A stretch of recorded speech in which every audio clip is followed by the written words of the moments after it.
I call them man bags. And in that case, at Göbekli Tepe, we know they're at least 11,600 years old. Have suggested that these objects with handles are similar to ones pictured some 7,000 years later in Assyrian art.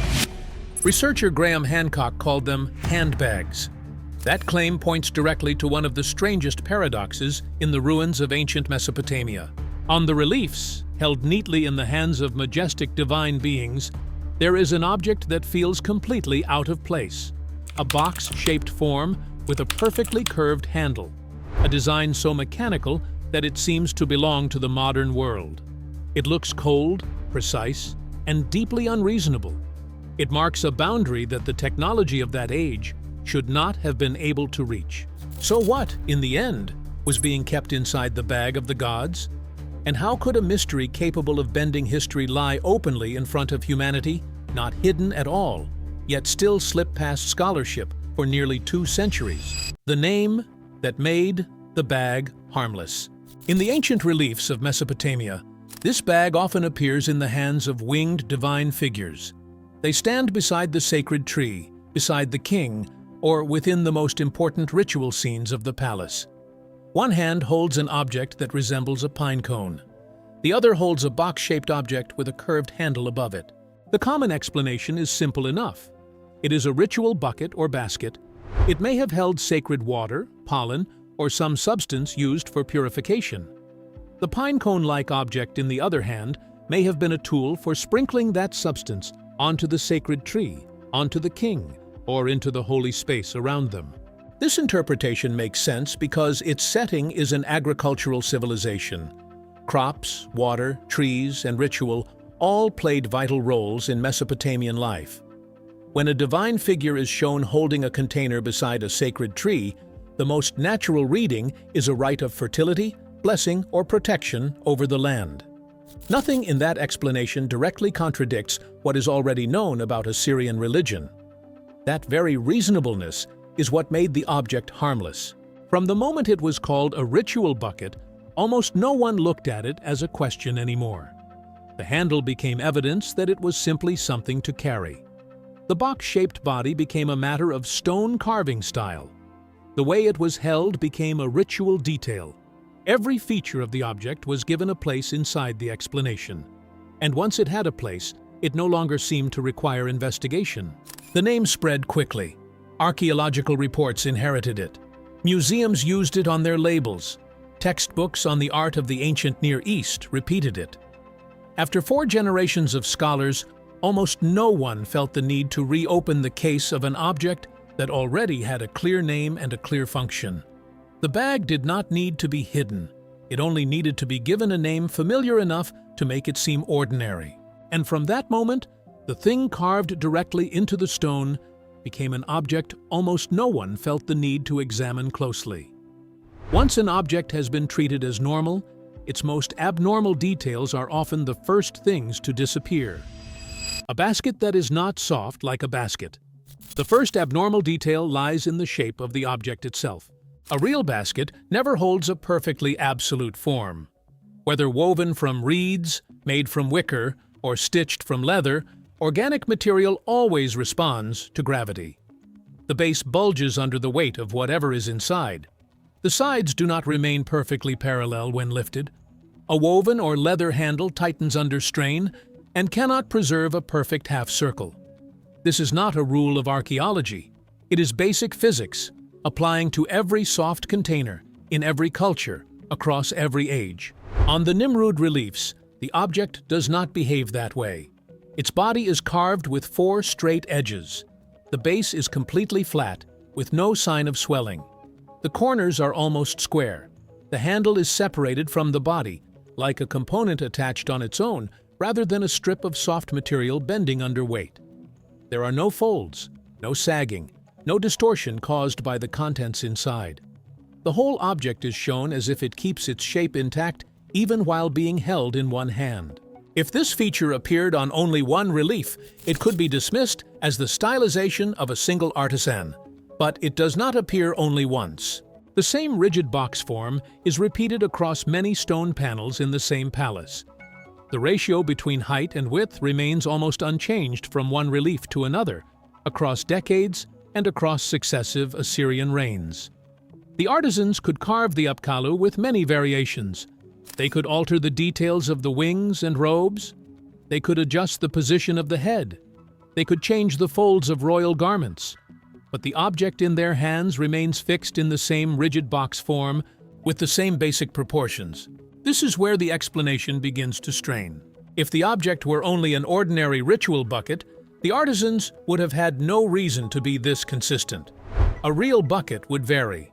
Some would be larger, some smaller, some with longer handles, some with more curved sides, depending on the maker and the purpose. Even a conventional motif in art is often looser in proportion, even when the pose remains consistent. The geometric precision shown in the Nimrud reliefs goes beyond the ordinary range of artistic convention. It feels more like a craftsman copying a specific model whose proportions had to be preserved, rather than an artist depicting a familiar object from everyday life. The handle raises its own question. It is carved as a curve separate from the body, attached to two fixed points at the top. That shape does not reflect how a woven handle or carrying strap behaves under gravity. It reflects how a rigid part would be attached to a rigid block. It looks more like a mechanical grip than the handle of a bag. None of this automatically proves that the object was a machine. It is also not enough to dismiss the ritual interpretation entirely, but it does make the label of the basket far less secure. If this was merely a common soft container, why did the artisans emphasize flatness, rigidity, and clean edges so strongly? If this was a widely used ritual bucket, why is it always shown as a sealed block rather than an open container whose inside can be seen? The problem is not that the object looks nothing like a bag. It does look like one. That resemblance is exactly what pulls the mind toward the familiar interpretation.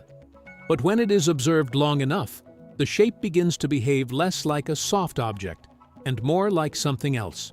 An unusually rigid form inside an Assyrian palace might still be explained as a local style, a convention specific to the artisans of Nimrud. But when that same form leaves Nimrud, that explanation can no longer stand so easily.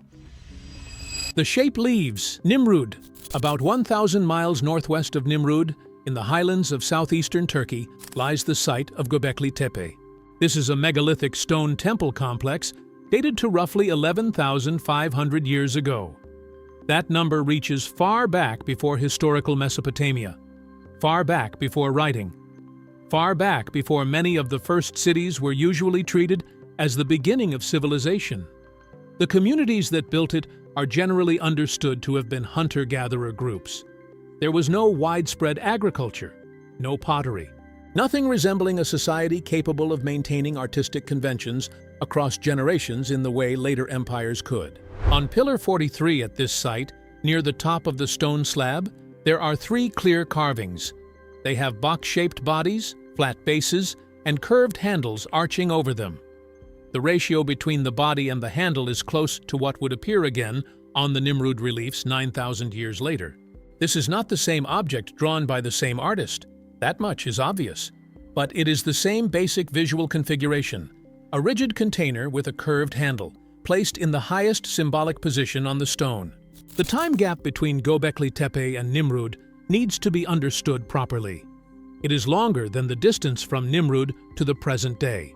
For a visual motif to survive across such a span without writing to transmit it, without an education system to preserve it, and without a state to sponsor it, is not a small inconvenience. It is something very difficult to reconcile with the usual timeline of cultural development. And the discomfort does not stop there. 5,000 miles to the west, across an ocean, at the Olmec site of La Venta, in the Gulf region of Mexico, there is a carving known as Stela 19. It shows a figure in a mythological scene. That figure holds an object with a handle. The work is dated to around 900 BC. Several centuries later, in Toltec art, some warrior figures standing at Tula are also shown with similar hand-held box-shaped objects. These examples are not copies of Nimrud. The artistic styles are different. The religious contexts are different. The figures holding the objects are different.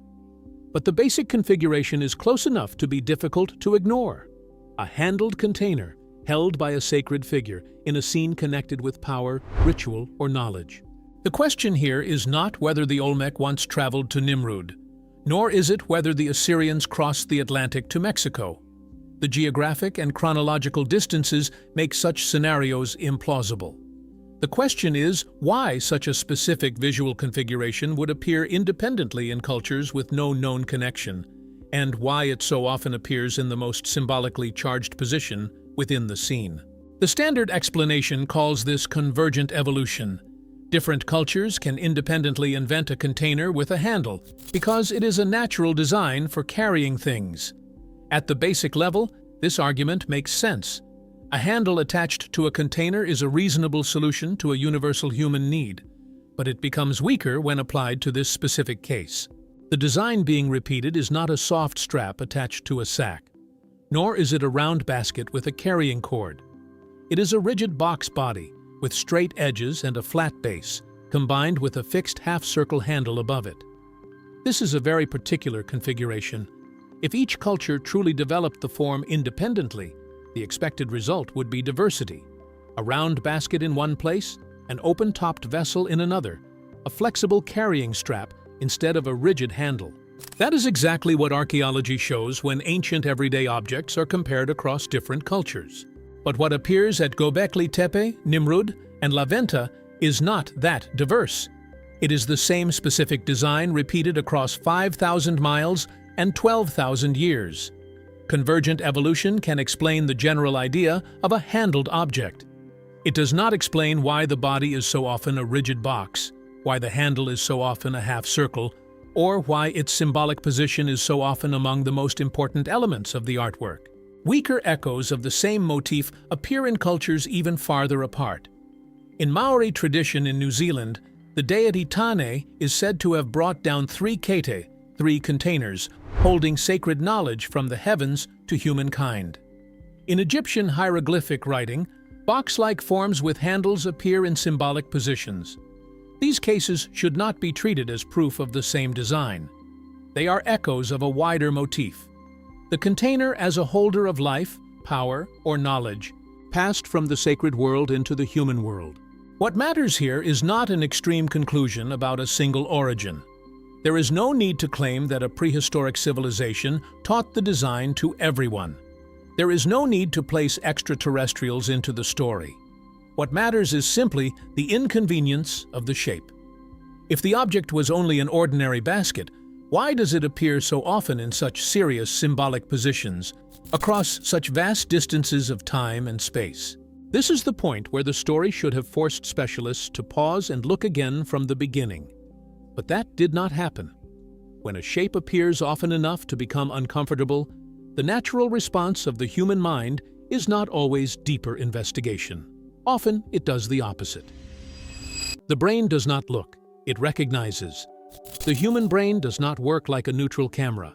It does not record every line with the same level of attention. The visual system has been optimized over hundreds of thousands of years of evolution to do one thing above all else: recognize familiar patterns as quickly as possible. The reason is practical. A prehistoric ancestor did not have time to analyze every leaf to see whether a leopard was hiding behind it. The brain that recognized the pattern fastest was the brain that survived. Every cognitive trait modern humans inherited was shaped by that race. This process happens at a speed consciousness cannot keep up with. A curved line above a small block is read by the visual cortex as a handle in roughly 200 milliseconds. That is 1/5 of a second, less time than it takes to blink. Before conscious thought has time to ask what something is, the brain already has an answer. An object with a handle is immediately placed into the category of handheld container. And once that classification happens, the geometric features of the body are no longer processed in detail. The brain starts looking for function rather than structure. This is not the fault of any individual scholar. It is how perception works in everyone, including the most experienced experts. When Layard first stood before the Nimrud reliefs in 1845, the act of classification had already happened before he had time to question it. The object was read as a bucket. The term bandudu entered the reports. Those reports became the source for later writing, Later writing became the foundation for textbooks on the art history of the ancient Near East. One generation of scholars after another read the same label. Museums reused the same name. Visitors passed by the object with the same label already in mind. Each generation did not necessarily look at the object again from the beginning. They looked at it through a conclusion inherited from the 19th century. This is the central point. There is a vast distance between two actions that language often treats as one. Looking and recognizing are not the same thing. To look is to slow down. It is to separate an object from its name. It is to observe its shape again as if it had never been seen before.